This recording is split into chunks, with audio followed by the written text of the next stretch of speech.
যত সময় বাড়ছে তারাতলা বিপর্যয়ে বাড়ছে মৃতের সংখ্যা। বৃহস্পতিবার এই মৃতের সংখ্যা বেড়ে দাঁড়ালো 11। বুধবার সারা রাত উদ্ধার কাজ চলেছে। বৃহস্পতিবার সকালেও ধ্বংসস্তূপ সরিয়ে উদ্ধারের চেষ্টা চালিয়ে গেছেন সেনা ও জাতীয় বিপর্যয় মোকাবিলা বাহিনীর সদস্যরা।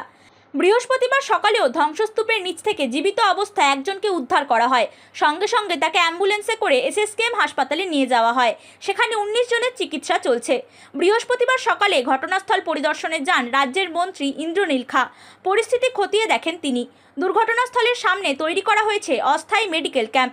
আহতদের উদ্ধার করেই অ্যাম্বুলেন্সে করে হাসপাতালে নিয়ে যাওয়া হচ্ছে।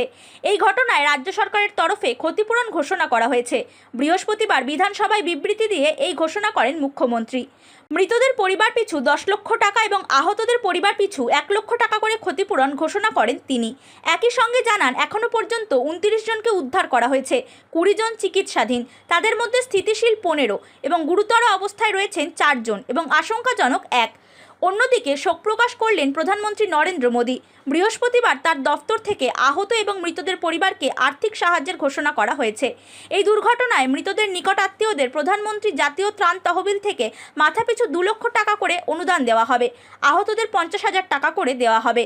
Bureau report, Hindustan news point.